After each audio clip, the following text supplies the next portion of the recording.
আল্লাহ কিসের দিকে ডাকতেছে? কবরে কিসের প্রয়োজন হবে? ক্ষমার প্রয়োজন হবে। কিসের প্রয়োজন হবে? এই যে গুরুস্থানে আজকে আমাদের মুরব্বীরা শুয়ে আছে, আমার বাবা, আমার দাদা, তার বাপ, তার বাপ, তার বাপ, সব কবরে শুয়ে আছে। আসলে কি আমরা মানুষ? কত নিমক হারাম দেখেন। যে মা, যে বাবা, যে দাদা সম্পদ করে রেখে গেছে, সে দাদা আজকে কবরে শুয়ে আছে, বাবা আজকে কবরে শোয়া আছে। খুব কথাগুলো ধ্যান দিয়ে শুনবেন, খুব ধ্যান করে শুনবেন। আজকের ওয়াজ হলো আপনার চোখ দিয়ে কমাস কম 1 ফোঁটা পানি বের করার চেষ্টা করবেন ওয়াজের মাধ্যমে। পারবো না ইনশাআল্লাহ? পারবো না ইনশাআল্লাহ? 1 ফোঁটা চোখের পানি যদি বাইরে বের হয়, তাহলে লাভটা কি হবে? কার লাভ হবে? আমার লাভ হবে। কার লাভ হবে বলেন? আমার লাভ হবে। কি লাভ হবে? হাফাজাত আইনাহু মিন খাশিয়াতিল্লাহ।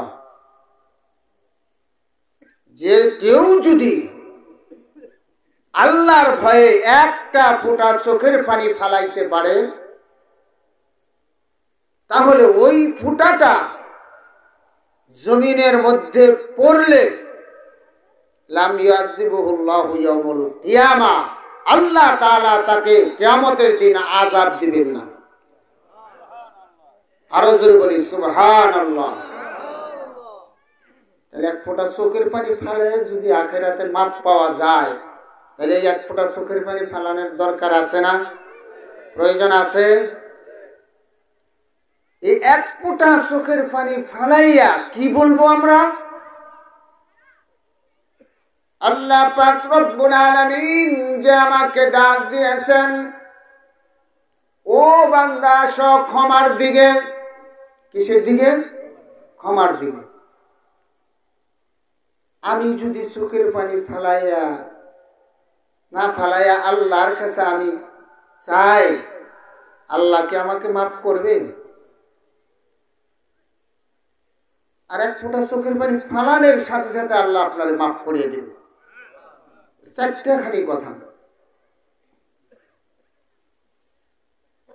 উচিত ছিল আল্লাহ পাক রব্বুল আলামিনকে আমাদের ডাকা, তা না করে আল্লাহ রব্বুল আলামিন আমাকে ডাকতেছেন সারিউ ইলা মাগফিরাতিন। ও বান্দা আসো, তুমি আমার ক্ষমার দিকে আসো। জোরে বলুন সুবহানাল্লাহ। আল্লাহ পাক রব্বুল আলামিন ডাক দিয়ে বলেন, বান্দারে আমি জানি তুই দুনিয়ার মধ্যে গেলে দুনিয়ার মায়া জালে পড়ে, দুনিয়ার সম্পদের মোহ পড়ে, দুনিয়ার সন্তানের মহব্বতে পড়ে, বিবির মহব্বতে পড়ে, দুনিয়ার মায়া জালে পড়ে তুই গুনাহ করবি রে বান্দা। এজন্য আমি বারবার তোকে ডাকি সারিউ ইলা মাগফিরাতিম মির রাব্বিকুম। বান্দারে আয়, আমি জানি তুই গুনাহ করবি, কিন্তু গুনাহ করার পরে যদি আমার ডাকে তুই সাড়া দিস রে বান্দা, তাহলে আমি তোকে ক্ষমা করে দেওয়ার জন্যই আমি তোকে ডাকতেছি। আরে নিমা খারাপ মানুষ, আমার ডাকা উচিত ছিল, কিন্তু আমি না ডেকে আল্লাহ আমাকে ডাকতেছে, কিন্তু তারপরও আল্লাহর ডাকে আমার সাড়া আসে না। আজকে গুরুস্থানের ওয়াজ দেওয়া হয়েছে, মানুষ যদি আমি বুঝতাম আমার ওই কবরটা আমার জীবনের শেষ ঠিকানা হবে, কবরস্থান, তাহলে আজকে আমি বাড়িতে বসে থাকতাম না। আমি যদি চিন্তা করতাম আমার বাবা কবরে শুয়ে রয়েছে, আজকে যাই ওখানে বসে 2টা কথা শুনে, এই কথাগুলা শোনার পরে আমার যে সওয়াব হবে, এই সওয়াবটা আমার বাপ মার কবরে যাবে। কি কি কথা ঠিক না ভাই? ঠিক।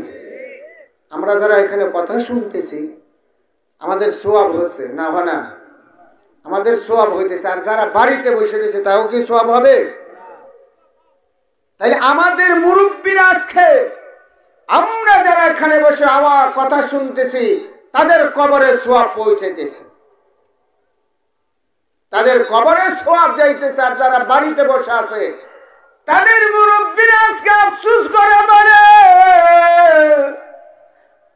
ওরে আমার কলিজার টুকরা সন্তান, ওরে আমার কলিজার টুকরা নাতি,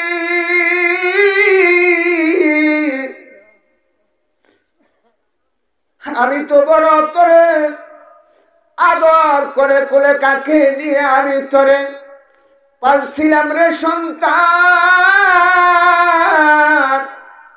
আজকে গুরুস্থানে ওয়াজ হচ্ছে আর তুই বাড়িতে বসে রয়েছ। আমার পাশের কবরস্থানে আমার পাশের বাড়ির ভাইয়ের কবরে দেখতেছে আমি সওয়াব পৌঁছাইতেছে, আর আমার কবরে কিছুই আসতেছে না। তুই আরামে বাড়িতে বসে রয়েছ তোর বিবি নিয়ে, তোর সন্তান নিয়ে। ওরে নিমক খারাপ,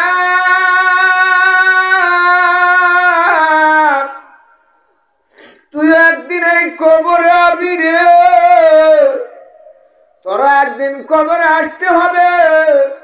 তোর সন্তানেরা তোর নাতিরাও যেন এরকম তোর কবরে সওয়াব না পৌঁছায়, এই অভিশাপ দিতেছে। এখনো যারা বাড়িতে বসে আছি কবরের গুরুস্থানের ওয়াজে আমরা আসতেছি না, একবার চিন্তা করে দেখুন ওই কবর আনা না জানি কার বাপ মা আজকে কবরে আযাবে শেষ হয়ে কবরের মধ্যে আযাবের মধ্যে তারা চিৎকার করে কাঁদতেছে।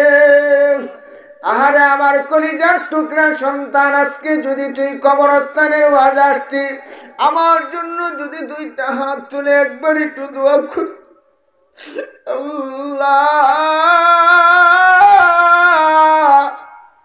দুইটা হাত তুলে যদি একটু দোয়া করতি রে সন্তান, হয়তো আমি কবরের ঠিকানা যার পেয়ে গেতাম, হয়তো আল্লাহ আমাকে মাফ করিয়া দিত রে সন্তান। তুই আমার ব্যথা বুঝলি না, তুই আমার কবরে আযাব বুঝলি না। তুই যদি আমার কবরে আযাব দেখতি, তুই আরামে বাড়িতে বসে থাকতে পারতি না রে সন্তান। ওরে নিমক খারাপ, এখনো সময় আছে। গুরুস্থানের ওয়াজ আইসা আলিমদের কথা শুনে, দিনের কথা শুনে চোখের একটা ফোঁটা পানি ফালাইয়া আমার জন্য একটি দোয়া কর। ওরে সন্তান, তোর জন্য আমি কত গুম হারাম করেছি। তুই যখন বাড়ির থেকে বের হয়ে যাইতি রে সন্তান, তুই যতক্ষণ বাড়িতে না আসতে আমি মা ঘুমাই নাই। আমি মা রাত্রি 10টা বাজছে, 11টা বাজছে, তোর বাবা বলছে ঘুমাও না কেন? ও তো আসবে, এই তো আইসা পড়ছে, তুমি শুয়ে থাকো, একটু পরে আইসা পড়বে। না রে সন্তান, আমি ঘুমাই নাই, আমার কলিজায় মানাই নাই। আমার কলিজার টুকরা সন্তান রাত্রি 11টা বেজে গেছে, আসে না।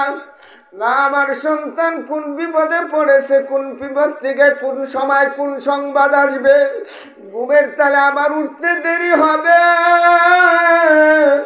এই জন্য রে সন্তান আমি ঘুমাই নাই। তুই আজকে ঘুমাইতেছ, তোর কি একটু মায়া আমার জন্য লাগে না? আমার জন্য কি একটু মহব্বত লাগে না? আমি তোকে দুনিয়ায় রেখে আসলাম, আমি কবরে শুয়া বড় আযাবের মধ্যে আছি। তুই যদি আজকে একটু দোয়া করতি, আমি হয়তো নাজাত পেয়ে যাইতাম। ওরে সন্তান, আয় আয় আয়, আমার জন্য একটু দোয়া কর। মাঝে কত মহব্বতের জিনিস, যে মহব্বত করে না সে বুঝবে না। মা কত বড় আদরের জিনিস, যে মা একদিন 2 দিন নয় 10 মাস 10 দিন পেটে ধারণ করেছে। ও বন্ধু, 10 মাস 10 দিন পেটে ধারণ করে শেষ দেয় নাই মা যখন তোমাকে ভূমিষ্ঠ করিয়াছিল। এজন্য আল্লাহ পাক রব্বুল আলামিন বলেন, ওয়াকাদা রাব্বুকা আল্লা তা'বুদু ইল্লা ইয়াহু ওয়া বিল ওয়ালিদাইনি ইহসানা। ওরে বান্দা, আমার ইবাদত করার পরে, আমার বন্দেগী করার পরে তোর সবচেয়ে গুরুত্বপূর্ণ কাজ হলো মার খেদমত করা, বাবার খেদমত করা, বড় ভাই থাকলে বড় ভাইয়ের খেদমত করা। ওরে সন্তান, আমার পরে তোর মা বাবার সবচেয়ে বেশি গুরুত্ব। বন্ধুগণ আমার, আজকে মা বাবার গুরুত্ব কমে গেছে। মা বাবা কি জিনিস আমরা চিনি না, মা কি জিনিস বুঝি না। আদরের বউ পায়া মাকে ভুলে যাই, আদরের বউ পায়া ভাইকে ভুলে যাই, আদরের বউ পেয়ে আমরা বোনকে ভুলে যাই। কিন্তু বোন এবং ভাই কত আদরের জিনিস। তুমি একবার বিপদে পড়ে দেখো, তোমার ভাই বেশি আপন না তোমার বউ বেশি আপন। তুমি একবার বিপদে পড়ে দেখো, তোমার বোন বেশি আপন না তোমার বউ বেশি আপন। আমরা অনেক ঘটনা অনেক জায়গায় আমরা দেখি, বোনের মতো ভাইকে আর কেউ এত ভালোবাসে না মায়ের পরে। ও বন্ধুগণ, এজন্য আল্লাহ পাক রব্বুল আলামিন বলেন, ও বান্দা, তুমি যদি মাগফিরাত চাও, মাফ চাও, তাহলে আসো। কিন্তু তুমি যদি না চাও, আমি তোমাকে দিব না। আল্লাহ কত বড় মেহেরবান, কত বড় দয়ালু। বান্দা, তুমি গুনাহ করছো, ইযা ফাআলু ফাহিশাতান আও যালামু আলা আনফুসিহিম। ও বান্দা, তুমি তোমার নফসের উপর জুলুম করেছো, ফাস্তাগফিরুল্লাহ, তুমি আল্লাহকে স্মরণ করো।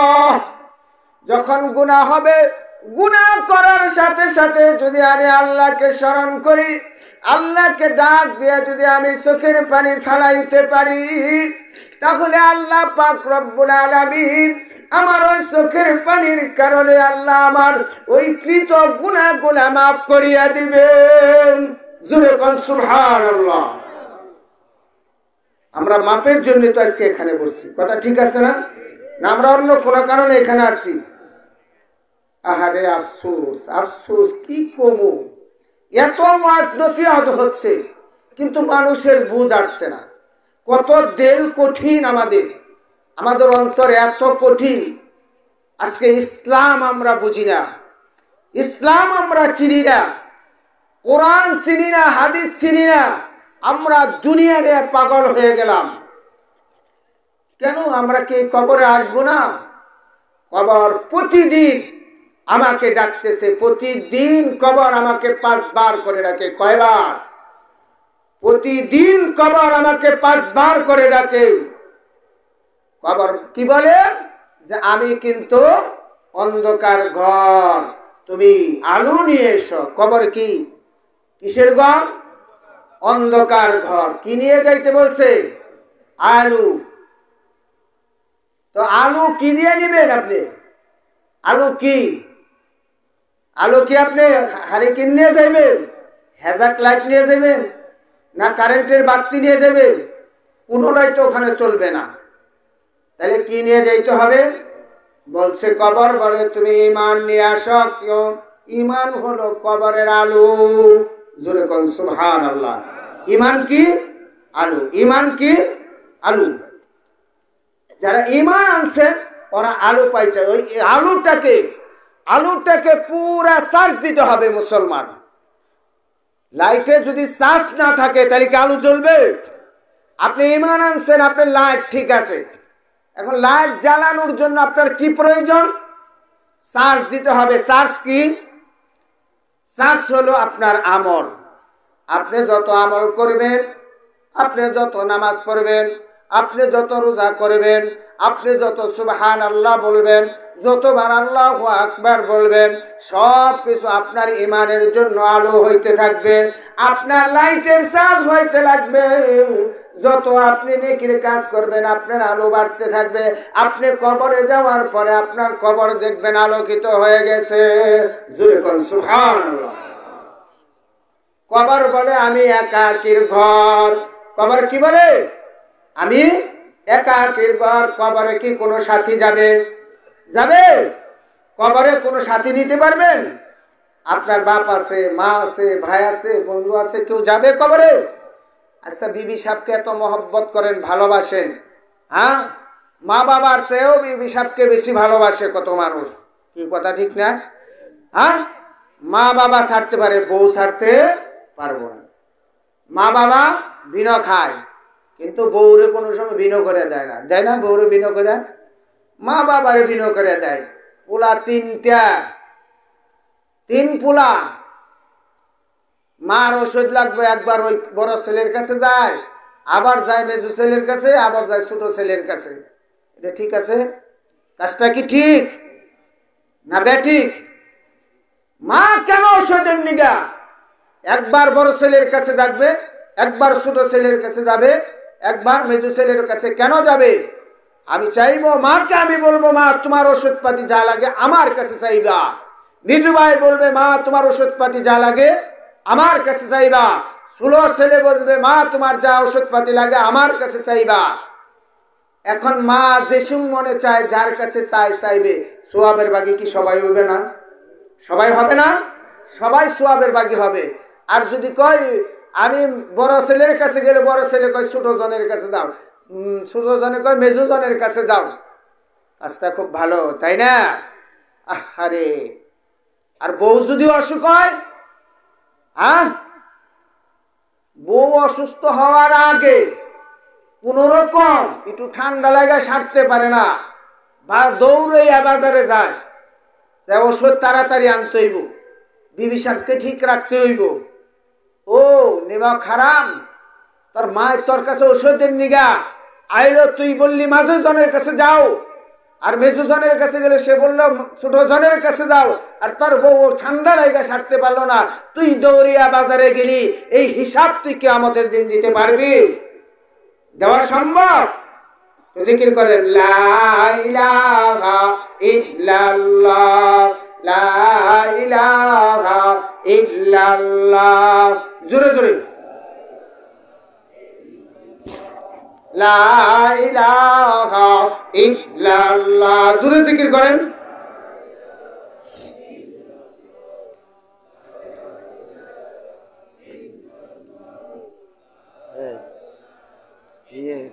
পানি আছে না? কয়টা প্রধান বক্তা তো কয়টায়? প্রধান বক্তা কয়টায় উঠবো?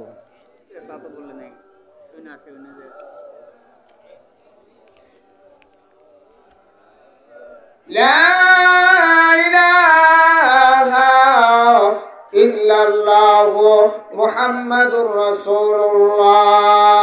বন্ধুগণ আমার, মাকে বেজার করবেন না, মাকে সর্বসময় খুশি রাখবেন। মনে রাখবেন আমি একজন নামাজি মানুষ, আমি একজন আল্লাহওয়ালা মানুষ, আমি বড় পরহেজগার, আমি বড় দিনদার, আমি বড় জাকিরিন, আমি বড় শাকিরিন। যা কিছু হন না কেন, যদি মা আপনার প্রতি রাজি না থাকে, আপনি হাজারো আমল করলে কাজ হবে না। মরার সময় আপনি বেঈমান হয়ে কবরে যাবেন, আপনার মুখ দিয়ে আপনার জবান দিয়ে হয়তো কালেমা বের হবে না। কি কথা ঠিক না? ঠিক। আল্লাহর নবীর এক সাহাবা, নাম কি? আলকামা। নাম কি? আলকামা। নবীর সাহাবা। আমি আর আপনি কোথায়? সাহাবীদের চেয়ে কত নিচে? তাদের দুলার সমান? তাদের দুলার সমান না, তাদের ধুলার সমান না। এই আলকামা মৃত্যুর সময় মৃত্যু সজ্জায় শায়িত, আলকামার জবান দিয়া কালেমা বের হচ্ছে না। এর চেয়ে দুঃখের বিষয় আর হতে পারে?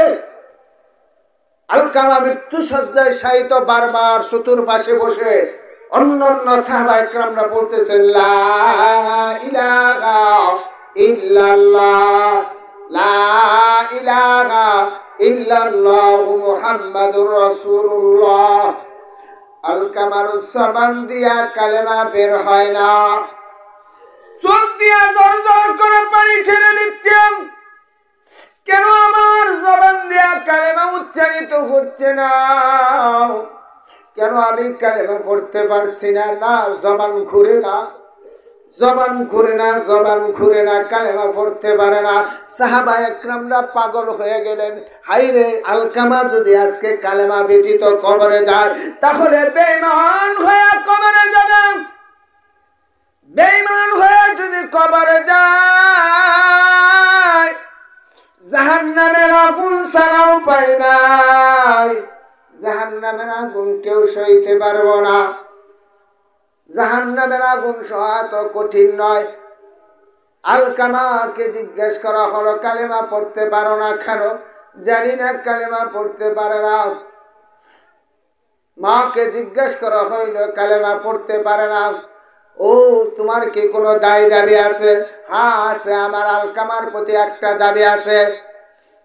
কি দাবি? আলকামা আমাকে কষ্ট দিয়েছিল। কি কষ্ট দিয়েছিল? তেমন কোনো কষ্ট নয়। একদিন আলকামা যুদ্ধের ময়দান থেকে বাড়িতে আসছে।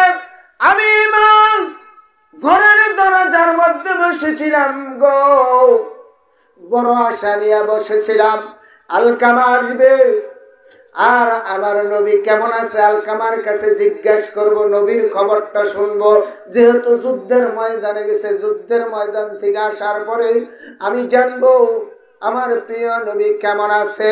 কিন্তু আলকামা আমার ঘরে না ঢুকে বিবি সাবারের ঘরে ঢুকে গেছে। খুব কষ্টের জিনিস, তাই না? হ্যাঁ, এর চেয়ে কত মারাত্মক কষ্ট আমরা মা বাবারে দিই। কথা ঠিক না ভাই? ঠিক। হ্যাঁ, কত কষ্ট দেয় মাকে। অনেক সময় মানুষ মারে, আরে মার উপরে আঘাত করে, বাপের উপরে আঘাত করে। এরা কেমন সন্তান? কিভাবে হাত উঠতে পারে মার প্রতি? কিভাবে হাত উঠতে পারে বাবার প্রতি? একটি বার চিন্তা করে না আমি কেমনে পৃথিবীতে এসেছি? আলকামার মাকে জিজ্ঞেস করো, তুমি আলকামাকে মাফ করে দাও। না না, আমি মাফ করব না। অসম্ভব। সাহাবা একরামরা পাগল হয়ে গেল। আরে এতদিন মরা নবীর সোহবতে থেকে আলকামা যদি আজকে বেঈমান হইয়া কবরে যায়, সাহাবা একরাম দৌড়াইয়া রাসূলের কাছে গেছে। ইয়া রাসূলুল্লাহ, আপনার সাহাবা আলকামা আজকে বেঈমান হইয়া কবরে যাইতেছে। কেন কেন কবরে বেঈমান হইয়া যাবে? যে তার জবান দিয়া কালেমা বের হচ্ছে না। আমরা একটাবারও চিন্তা করি না আমার মরতে হবে, আমার জবান দেয়া যদি কালেমা না আসে আমি তো বেঈমান হইয়া কবরে যাইব। আল্লাহর পয়গম্বর বিশ্ব নবী মুহাম্মদুর রাসূলুল্লাহ সাল্লাল্লাহু আলাইহি ওয়াসাল্লাম পাগলের মতো বেহুশ হইয়া দৌড়ায় আসছে। আরে আমার আলকামা যদি আজকে বেঈমান হইয়া কবরে যায় জাহান্নামের আগুনে যাবে।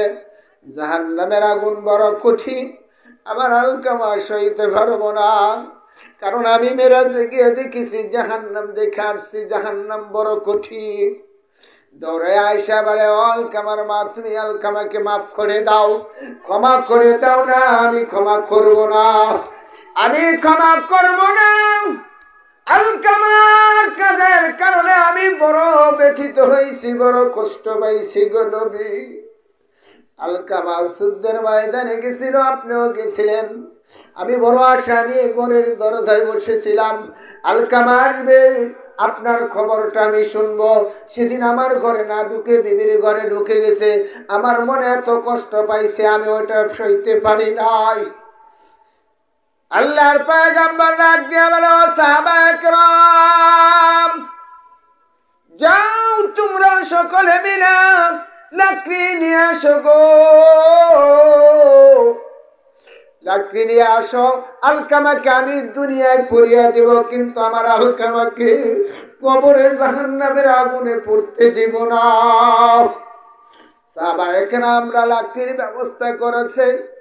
মার সামনে বলে এখন আলকামাকে এই আগুনের মধ্যে পোড়া দিবে, দুনিয়ার মধ্যে পুড়ে তাকে কবরে দেওয়া হবে। এই কথা শোনার পরে মা দুঃখিনী,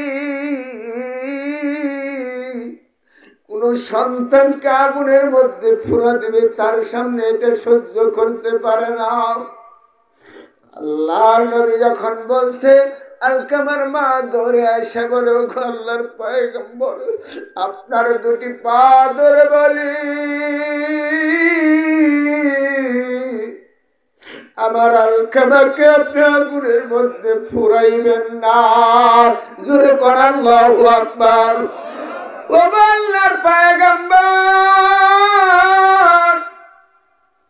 আমি আমার আলকামাকে মাফ করিয়ে দিলাম।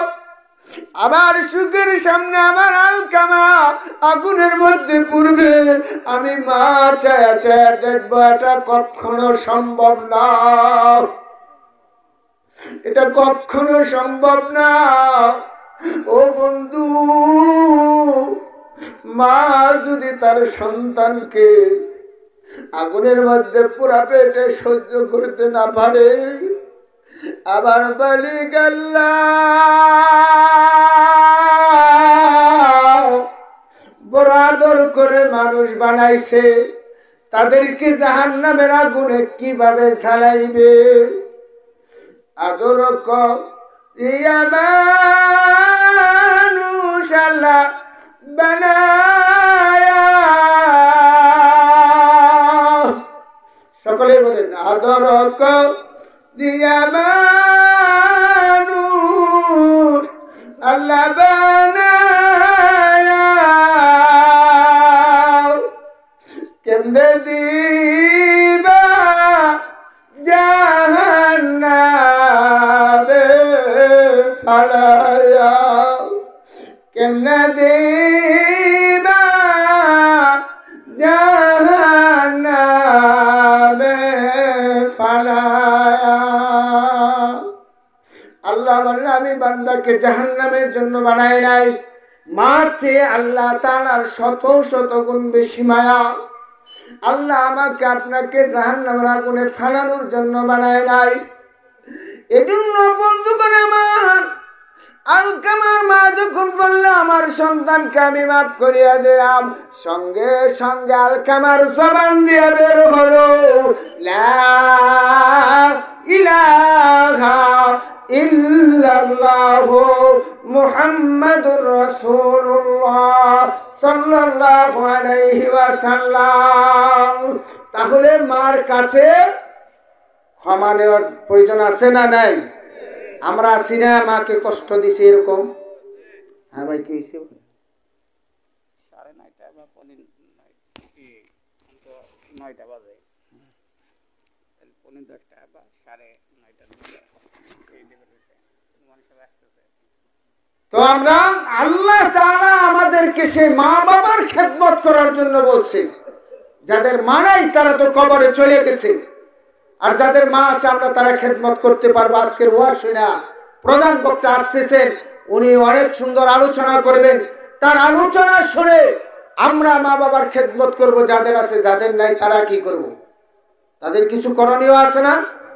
না নাই? জুড়ে বলেন না আছে না নাই? তাদের কিছু করণীয় আছে। এজন্য বন্ধুগণ আমার, যাদের মা আছে আজকে আমি পায়ে ধরে বলবো, হাতে ধরে বলবো, আজকের ওয়াজে থেকে গিয়া মাকে কষ্ট দিছেন আর না দিছেন সেটা আমি জানি না। মাকে আপনি কোনো কষ্ট, কোনো কথার দ্বারায়, অথবা আপনার কোনো কাজের দ্বারায়, অথবা আপনার কোনো ব্যবহারের দ্বারায় মাকে আপনি কষ্ট দিছেন কি দিছেন না জানি না, কিন্তু ওয়াজের পরে যদি আপনার মা বেঁচে থাকে, আপনার বাবা যদি বেঁচে থাকে, বাড়িতে গিয়া হয়তো মা ওয়াজ আসতে পারে নাই, বাবা ওয়াজ আসতে পারে নাই, আজকের রাত্রে গিয়া ওয়াজের পরে গিয়া মার পা ধরে, বাবার পায়ে ধরে আপনি মাপ চাইবেন। পারবেন না? পারবেন না? কেন করে পারবেন বলেন? পারবেন না?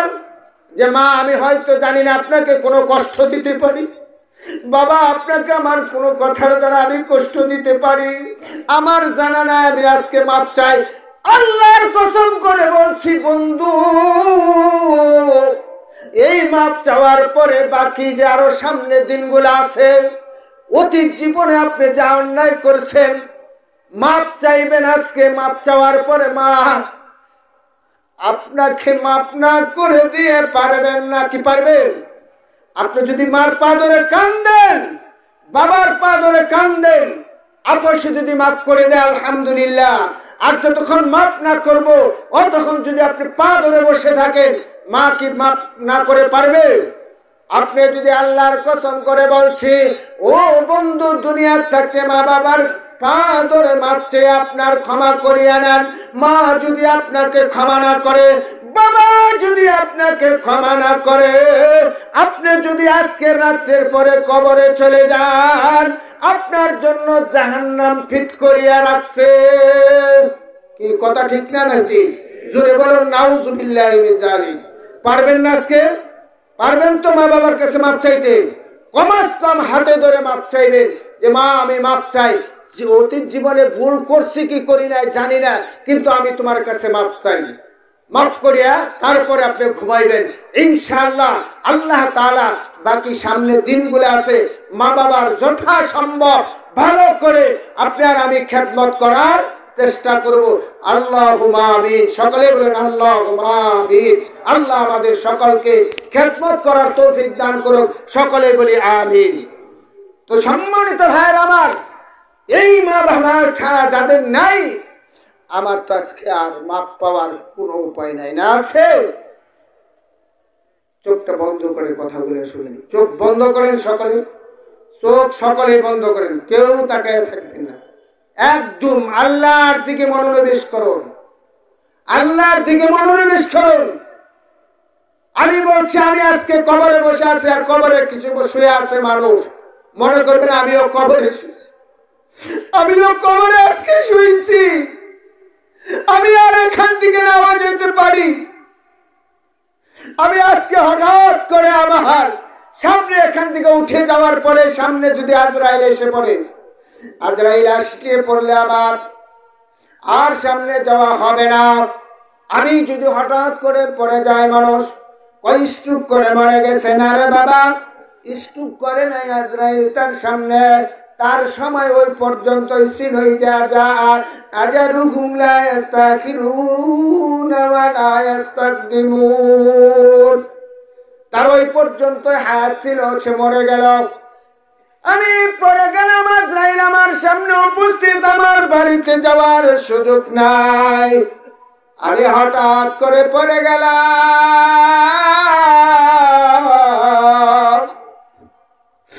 খবর হয়ে গেল বাড়িতে আব্দুল রহমান রাস্তায় পড়ে গেছে।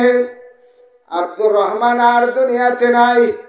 সন্তান চিৎকার করে বাবা বাবা বলে কান্দে, স্ত্রী কান্দে, স্বামী স্বামী বলে না, আব্দুর রহমান আর আওয়াজ দিবে না রে, জীবনের শেষ আওয়াজ, তার আওয়াজ আর হবে না। আর আমার ধরে বাড়িতে নিয়ে গেল। বাড়িতে নেবার পরে আমাকে আর ঘরে ঢুকায় না। এত সুন্দর বাড়ি করলাম, ঘর করলাম, আমাকে কেন এই ঠান্ডার মধ্যে আজকে ঘরে নেয় না রে? আমাকে কেন ঘরে নেয় না? আমাকে কেন উঠানের মধ্যে আমাকে রেখে দিল? এবার কি আওয়াজ হয়? সকালে চিৎকার শুরু করছে আব্বা আব্বা বলে। আমার মনটাই চায়,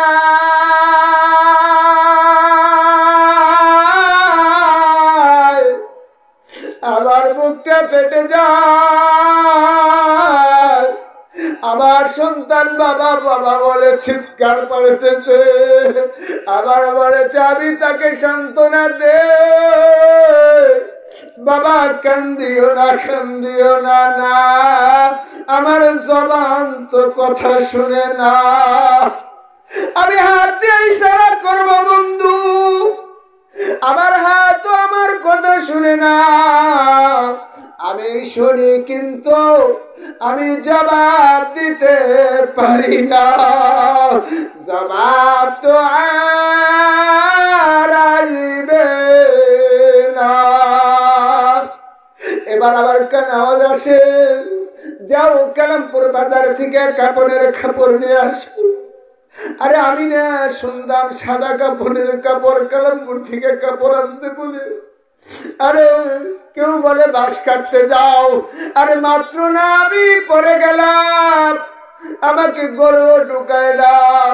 আমার এত সুন্দর বাড়িটা আমাকে কি একবার করে ঢুকাইয়া আমার ঘরটা কি একটু দেখার জন্য সুযোগ দিবে না? না না না, তোমাকে আর ঘরে ঢুকানো হবে না। তুমি আর এখন মানুষ নাই, তুমি এখন মুর্দা হয়ে গেছ। মুর্দার জন্য ঘর নয়, মুর্দার জন্য হলো গোরস্থান। বন্ধু আবার আমার জন্য সাদা কাপড়ের কাপড় নিয়ে আসলো। বাড্ডুর থেকে বাস কাটা শুরু হয়ে গেল। আওয়াজ আসে, যাও গোরস্থানে গিয়ে কবর খুঁদো। আরে কবর খুঁদো, আমি মরে সারতে পারলাম না, একটা রাত কি আমাকে ঘরে রাখবে না? না রে বন্ধু, আর ঘরে থাকার সুযোগ নাই। এরে নিমক খারাপ সন্তান, এরে বিবি তোরে না কত আদর করতাম, আর আজকে আমি পরে সারতে পারলাম না, মৃত্যু এ সারতে পারলো না। আমাকে তোরা তাড়াতাড়ি করিয়া পানি গরম দিয়া ধুইয়া আমাকে তাড়াতাড়ি কাপড়ের মধ্যে পেছাইয়া দুয়ারের মধ্যে রেখে দিলি, আমাকে কি একটু ঘরে নিতে পারলি না? না না, ঘরে নেওয়া হবে না। ও বন্ধু, সাদা কাপড় পেছাইয়া এবার বিদায় দিয়ে দিল। বাড়ির সকালে চিৎকার শুরু করছে, বাবা বাবা বলে, স্বামী স্বামী বলে চিৎকার করে। কেউ তো, আমি তো কাউকে আর জবাব দিতে পারি না। আমাকে বাড়ির থেকে বের করে নিয়ে আসলো। মাত্র বাজে রাত 12টা। অল্প সময়ের ভিতরে বাড়ির থেকে বিদায়। কি করতেছেন, কি করতেছি আমরা, কার জন্য করতেছি, সবই তো পরের জন্য রয়ে গেল। আমার জন্য আমি কি করলাম? আমি আজকে কি নিয়ে কবরে যাব? কি নিয়ে আমি আল্লাহর দরবারে হাজির হব? কি নিয়ে আমি মুনকির নাকিরের দরবারে হাজির হব? একবার চিন্তা করিয়া দেখুন ও বন্ধু, তোমার কি আমল আছে? সব কিছু তো দুনিয়ার মধ্যে সম্পদ পড়ে রইল, একবার কি চিন্তা করিয়া দেখো না। এবার আমাকে কবরে নিয়ে আসলো। কবরে নিয়ে আসার পরে আমাকে নামাইলো কবরে। কবরে নামানোর পরে আমাকে বাঁশ দিয়ে ঢেকে দিল, আর পরে চাটাই। একদম কবরটা অন্ধকার হয়ে গেল। আমি তো আর কিছুই দেখি না। ডাইনে মাটি, বামে মাটি, মাটির হবে বিছানা। ওই কবরে আমল ছাড়া কোনো সাথী পাবা না। এবার আমার আমল কি আছে? আমাকে রাখা হইল 40 গজ দূরে। ফেরেশতারা চলে আসলো। আশা মানুষ চলে আসলো। আসার পরে ফেরেশতারা কবর আইসা বলে, মার রব্ব, এই ব্যক্তি তোমার রবকে? রবকে লা আদ্রি, আমি জানি না। আরে নিমক খারাপ, 60 বছর আল্লাহর নিয়ামত খাইলি, রবের নিয়ামত খাইলি। রবে তোকে জান দিয়েছিল, সে জান দিয়ে চলাফেরা করলে। রবে তোর মাথা দিয়েছিল, সে মাথা ব্যবহার করে বিল্ডিং করছ। রবে তোর হাত দিয়েছিল, সে হাত ব্যবহার করে দুনিয়ায় চলছ। পা দিয়েছিল, পাও দিয়ে চলছ। আজকে রবকে চিনে খবরে আসস নাই। আরে নিমক খারাপ, ওই রব আজকে তোরে চিনাইব, রবকে বুঝবি। কি কথা ঠিক না বেশি? ওই কবরে যাওয়ার পরে আপনাকে আর যখন আমি প্রশ্নের উত্তরে দিতে পারবো না, আরে কবরটা 2 মূর্তি কেমন চাপ দিবে, আবার এক পুরা পাথরের হার আর এক পুরা ঢুকাইয়া দিবে। আমি এমন ভাবে চিৎকার করব, আমার চিৎকার দুনিয়ার কেউ শুনবে না। ও বন্ধু, এরকম মাও কবরে গেছে, বাবাও কবরে গেছে, দাদাও কবরে গেছে। যারা কবরে গেছে তারা আজকে এরকম হয়তো কারো কবরে এরকম আযাব শুরু হয়ে গেছে, তারা আমাদের দিকে তাকায় রয়েছে। ওই সন্তান তোরা আজকে গুরুস্থানের ওয়াজ আইছ, আমি বড় আযাবে আছি, আমি বড় কষ্টে আছি, আমার জন্য কিছু কর। কি করবেন? আল্লাযীনা ইউনফিকুনা ফিস সাররাই ওয়াদ দাররা ওয়াল কাযিমিনাল গায়যা ওয়াল আফিনা আনিন নাস। তোমরা কি করো? কিছু দান সদকা করো, গোপনে এবং প্রকাশ্যে। এই দানের শ্রম যখন তাদের কবরে পৌঁছিয়ে দেওয়া হবে, আল্লাহ বলবে, এই নে বান্দা, তোর নাতি, তোর পুলাই, তোর অমুক আজকে এই গুরুস্থানের ওয়াজে এসে তোর কথা মনে করে এই যে তোর জন্য দান করছে, আমি দানটা কবুল করেছি, যা আজকে উসিলায় তোরে মাফ করিয়ে দিলাম। জোরে বলুন সুবহানাল্লাহ। আমাদের এটা প্রয়োজন আছে না ভাই? কার কার প্রয়োজন আছে? কার কার মা বাবাকে মাফ করার প্রয়োজন আছে? আপনারা চান আমার মা বাবা কবরের থেকে আজকে মুক্তি পাক? চানই না? জুড়ে বলেন চান? আল্লাহ সকলের মা বাবাকে মাফ করে দেখ। সকলে বলুন আমিন। আমরা বেশি রাত করব না, প্রধান বক্তা এসে পড়বে। সুতরাং এই গুরুস্থানের আজকে গত বছর থেকে যারা কমিটির লোক দীর্ঘ অনেক বছর ধরে, আমিও জানি, আপনিও জানেন, আমিও আসছে 28 বছর, আপনারাও দেখছেন আরো 42 বছর। কবরস্থানের যে অবস্থা ছিল, কমিটিটা কবরস্থানের অনেক জায়গা ক্রয় করেছে, ওয়াল করছে, আলহামদুলিল্লাহ। গুরুস্থানে অনেক